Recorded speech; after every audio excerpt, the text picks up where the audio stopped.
بسم اللہ الرحمن الرحیم الحمدللہ رب العالمین والصلاة والسلام علی اشرف الانبیاء والمرسلین وعلی آلہ وصحبہ اجمعین۔ ناظرین مکرم، 7واں پارہ سورہ المائدہ۔ مائدہ آپ جانتے ہیں دسترخوان کو کہتے ہیں، اور صورتوں کی نسبتیں اسی اعتبار سے قرآن پاک کے اندر موجود ہیں۔ یہاں آغاز ہو رہا ہے وَإِذَا سَمِعُوا سے، اور جب سنتے ہیں وہ جو رسول کی طرف اترا تو ان کی آنکھیں دیکھو کہ آنسوؤں سے ابل رہی۔ یہ قرآن پاک کا ایک اعجاز بھی ہے اور خاصہ بھی ہے کہ جو اسے پڑھتا ہے اور جو اسے سنتا ہے اس پر معجزانہ انداز سے قرآن اثر انداز ہوتا اور براہ راست دلوں پر اثر انداز ہوتا۔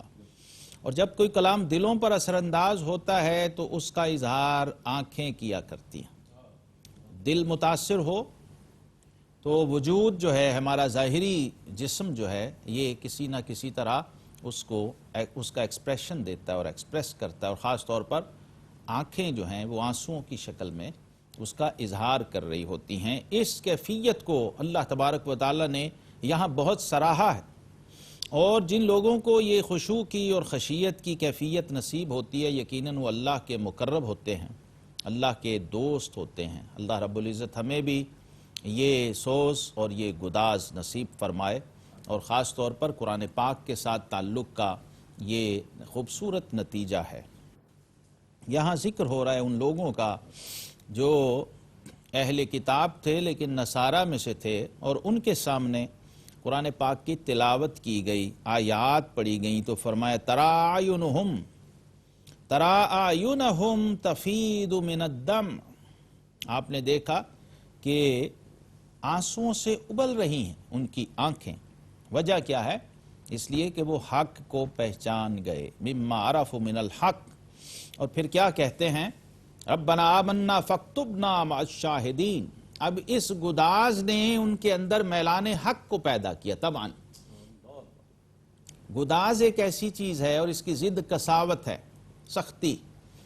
جب دل سخت ہو جاتے ہیں تو پھر وہ حق کی طرف مائل نہیں ہوتے، اور جب دل نرم ہو جاتے ہیں تو حق کو جلدی قبول کر لیتے ہیں۔ اس لیے اس پر بہت زور ہے کہ اصول ہے دنیا میں بھی دین میں بھی کہ چوٹ اس وقت لگائی جائے جب لوہا گرم بھی ہو، اور گرم ہونا اس لیے کہ وہ نرم ہو چکا ہوتا ہے، پھر وہ چوٹ کام کر رہی ہوتی ہے۔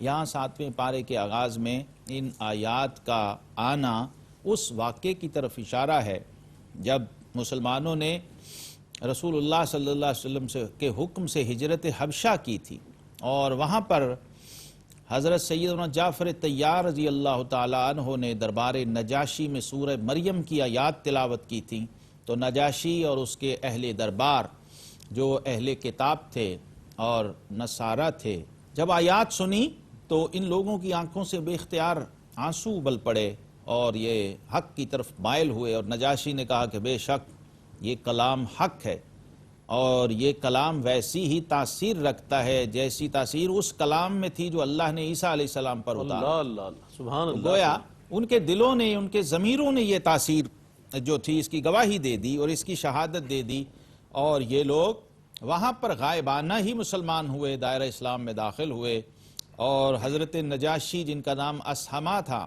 رضی اللہ تعالیٰ عنہ، صحابیت کا شرف انہیں حاصل ہو گیا غائبانہ ہی، یعنی مسلمان ہو گئے۔ حالانکہ صحابی کے لیے تو شرط ہے کہ اس نے صحبت پائی ہو، لیکن رسول اللہ صلی اللہ علیہ وسلم نے اتنا اکرام فرمایا اس شخص کا کہ جب وہاں وفات ہوئی تو حضور علیہ السلام نے مدینہ طیبہ میں فرمایا کہ آؤ تمہارے بھائی نجاشی کا جنازہ ادا کرتے۔ اللہ یہ واحد نماز ہے سیرت طیبہ میں جو حضور علیہ السلام نے غائبانہ ادا فرمائی، ورنہ اس کے علاوہ غائبانہ نماز جنازہ کا کوئی تصور اسلام میں نہیں تھا۔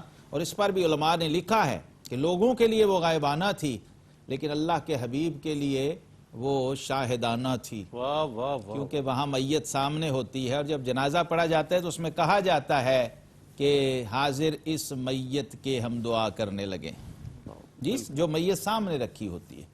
تو یہ سارا اس تناظر کے اندر، ہجرت حبشہ کے تناظر میں سراہا گیا اور بتایا گیا کہ جو کافر عداوت ہوتا ہے اس میں اور کافر محبت میں بڑا فرق ہے۔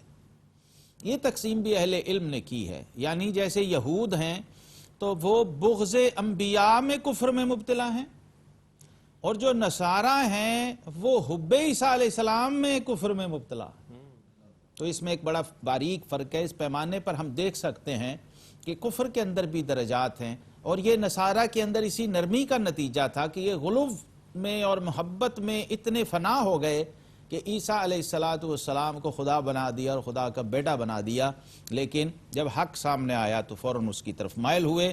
سورہ مائدہ کے اندر آیت 87 میں فرمایا ایمان والو حرام نہ ٹھہراؤ وہ پاک اور وہ طیب چیزیں کہ اللہ نے تمہارے لیے حلال کی ہیں، اور حد سے نہ بڑھو، بے شک حد سے بڑھنے والے اللہ کو ناپسند ہے. ناظرین مکرم، یہ حد سے بڑھنا خواہ دنیا میں ہو، خواہ دین میں ہو، خواہ ظاہر میں ہو، خواہ باطن میں ہو، کسی طرح بھی اللہ تبارک و تعالیٰ کو پسند نہیں ہے. صرف ایک اشارہ عرض کر دیتا ہوں. سنن ابی داؤد میں الاعتداء فی الدعاء کے حوالے سے محدثین نے باب باندھا ہے، اور حضور صلی اللہ تعالیٰ علیہ وسلم نے اسراف فی الوضو اور اعتداء فی الدعاء دونوں کو قیامت کی نشانی فرمایا. یعنی وضو میں بے تحاشا پانی بہانا اور ضائع کرنا، بظاہر تو ایک عبادت کے لیے بندہ تیار ہو رہا ہے، لیکن جب پانی ضرورت سے زیادہ ضائع ہو تو وہ حرام ہے، ناجائز ہے اور گناہ ہے. اب سوچئے کہ بظاہر بندہ عبادت کے لیے جا رہا ہے اور کتنا بڑا گناہ کر کے جا رہا ہے، اور اس کو قیامت کی نشانیوں میں سے شمار کیا گیا. اسی طرح دعا کے اندر مبالغہ اور لمبی لمبی دعائیں اور مجمع عام کے اندر دعائیں پبلکلی، یہ بھی ناپسندیدہ ہے، اور اس کو بھی قیامت کی نشانی فرمایا گیا ہے. دعا کے اندر کسی بھی حوالے سے مبالغہ اور غلو کرنے کی اسلام میں اجازت نہیں ہے. جتنی عبارت آیت میں آئی، جتنی عبارت حدیث میں آئی، اتنی ہی پڑھنی چاہیے. یہ جو اضافت ہم اپنی طرف سے کرتے ہیں نا، وَقِنَا عَذَابَ الْقَرْضِ، حشر، مرض، نیران وغیرہ وغیرہ وغیرہ، یہ سب اسی زمرے میں آتا ہے. اس کی ضرورت نہیں ہے. اس کا مطلب یہ ہے کہ ہمیں ابھی روح دعا سمجھ نہیں آئی کہ ہم کس سے مانگ رہے ہیں. وہاں مبالغہ کرنے کی ضرورت نہیں ہے. ایک صحابی نے کہا ہم نے بیٹے کو دعا کر رہے ہیں کہ اللہ مجھے جنت میں سفید رنگ کا محل دائیں طرف عطا فرمانا. تو فرمایا بیٹا اس کی کہنے کی کیا ضرورت ہے، تم اللہ کو کیوں یہ بتا رہے ہو؟ جب تم جنت میں چلے جاؤ گے تو وہاں پر اعلیٰ سے اعلیٰ چیزیں موجود ہیں، وہ اللہ تمہیں دے گا. کیا بات، اصل مقصد ہے جنت میں پہنچ جانا. کیا بات، سبحان اللہ. اور وہ اس دعا میں آ گیا ربنا آتنا فی الدنیا حسنہ وفی الآخرۃ حسنہ وقنا عذاب النار. کیا بات، کل جو بھی بندے کی ضرورت اور احتیاج ہے وہ سب اس میں موجود ہے. بے شک بے شک بے شک. گویا آپ اللہ کے علم کو چیلنج کر رہے ہیں کہ جناب اس میں یہ بھی ایڈ کر لیں اور یہ بھی ایڈ کر. تو یہ چیزیں اعتداء فی الدعا میں آتی ہیں. اللہ تعالی ہمیں اعتداء جو حد سے تجاوز کرنا ہے کسی بھی صورت میں اس سے محفوظ فرمائے، اور پھر رزق حلال اور طیب کی طرف متوجہ فرمایا. قسم جب کوئی کھا لے تو دوبارہ سے یہ مضمون آ رہا ہے، اللہ تمہیں نہیں پکڑتا تمہاری غلط فہمی کی کھائی ہوئی قسموں پر، ہاں ان قسموں پر گرفت فرماتا ہے جنہیں تم نے مضبوط کیا. یعنی یہ جو فضول قسم کی بندہ قسم ہے، مجھے تیرے سر کی قسم، مجھے فلاں، یہ الٹ پلٹ ہے. اس قسم کا کوئی وجود نہیں ہے. قسم وہ ہوتی ہے جو اللہ تعالیٰ کی نسبت سے ہی بندہ کھائے، بس. غیر اللہ کی قسم اول تو ہوتی نہیں، اس کا کوئی وجود ہی نہیں ہے. اور کوئی کھا لے تو بہتر یہ ہے کہ وہ لغو قسم ہے، اس کو توڑ دے، اس کا کوئی کفارہ بھی نہیں ہے اور اس پر کوئی پکڑ بھی نہیں ہے. ہاں صحیح قسم کھا کے اگر توڑ دے تو پھر قرآن کہتا ہے فَكَفَّارَتُهُ اِطْعَامُ عَشَرَةَ مَسَاكِينَ، تو پھر ایسی قسم کا کفارہ 10 مسکینوں کو کھانا کھلانا ہے. درمیانے قسم کا کھانا، نہ تو بہت ہی لگژری اور نہ بہت ہی ہلکا پھلکا، ایسا جو بندہ خود کھا رہا ہے. اسی سورہ میں شراب کی حرمت کا حتمی حکم بھی آیا. اے ایمان والو، شراب اور جوا اور بت اور پانسے یہ ناپاک ہیں، یہ شیطانی کام ہیں، تو ان سے بچتے رہنا کہ تم فلاح پا جاؤ. اللہ، دیکھیے اللہ کا منشا و مشیت کیا ہے. کیا بات. فرمایا شیطان یہ چاہتا ہے کہ تم میں بیر یعنی عداوت اور دشمنی ڈلوا دے، اور شراب میں اور جوئے میں تمہیں مبتلا کرے. کیوں؟ کہ تمہیں اللہ کی یاد اور نماز سے روکے. تو فرمایا فَحَلْ أَنْتُمْ مُنْتَهُونَ، چونکہ یہ حکم بتدریج آیا تھا اس لیے، اور سیدنا فاروق اعظم رضی اللہ عنہ کے موافقات عمر میں سے ہے یہ بھی. واہ واہ واہ. جب وہ بار بار کہتے تھے نا اللہ تبارک و تعالی اللہم بین لنا بیانا شافیا فی الخمر، حتمی طور پہ کہا مولا آپ بالکل دو ٹوک اور واضح حکم نازل فرما دے شراب کی حرمت کے بارے میں. تو پھر یہ آیات نازل ہوئی اور شراب کو کیا فرمایا گیا؟ یہ حرام بھی ہے اور یہ ناپاک بھی ہے، ناجائز بھی ہے، اس سے آپ نے بچنا ہے۔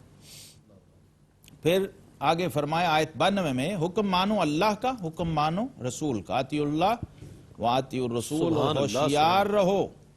پھر اگر تم پھر جاؤ تو جان لو کہ ہمارے رسول کا ذمہ صرف واضح طور پر حکم پہنچا دینا ہے۔ دیکھیے یہ جملہ بڑا مشہور و معروف ہے اور یہ انبیاء کرام کا جملہ ہے، وما علینا الا البلاغ المبین۔ ہمارے ذمے کیا ہے؟ صحیح صحیح ٹھیک ٹھیک اللہ کا پیغام ہدایت تم تک پہنچا دینا۔ اب آگے تمہارے ذمے کیا ہے؟ جب اللہ کی حجت تمام ہو گئی تو تم نے اسے سننا ہے، ماننا ہے، تسلیم کرنا ہے اور اس پہ عمل پیرا ہو جانا ہے۔ تمہارے ذمے یہ ہے۔ جب مبلغ پیغام پہنچا رہا ہوتا ہے تو اس وقت سننے والے پر گویا اللہ کی حجت تمام ہو رہی ہوتی ہے۔ تو فرمایا مبلغ اگر اللہ کا حبیب، اللہ کا رسول اور امام الانبیاء والمرسلین صلی اللہ علیہ وسلم جیسی ہستی ہو سبحان اللہ، تو پھر جو سننے والا ہے اس کے پاس کوئی دوسری راہ بچتی نہیں ہے۔ آقا کریم علیہ السلام کے لیے اس میں تشفی کا سامان بھی فراہم کیا۔ فرمایا کہ اے حبیب اگر یہ نہیں سنتے ہیں اور نہیں مانتے ہیں تو جان لو کہ ہمارے رسول کا ذمہ صرف اور صرف واضح طور پر پہنچا دینا ہے۔ اللہ کی اطاعت یعنی اللہ کے حبیب کو، اللہ کے پیغمبر کو، اللہ کے رسول کو، اللہ کے مبلغ یا ولی یا عالم دین کو نہ ماننے سے اور اس کی نہ ماننے سے اس کا کچھ نہیں جاتا، اس کا کوئی نقصان نہیں ہوتا۔ حقیقت میں خسارہ تو انہی لوگوں کو ہے جو منکرین ہیں، جو اس پر عمل پیرا نہیں ہو رہے ہیں۔ آج یہ بھی ہمیں سمجھنا ہے، اس دور کے اندر لوگ یہ سمجھتے ہیں کہ شاید سورج کا انکار کر دیں گے تو سورج کا کوئی نقصان ہو جائے گا۔ حضرت رومی رحمہ اللہ فرماتے ہیں آفتاب آمد دلیل آفتاب، فرماتے ہیں سورج اپنے ہونے کی خود ہی دلیل ہے، اسے اور کسی اضافی دلیل کی ضرورت نہیں ہے۔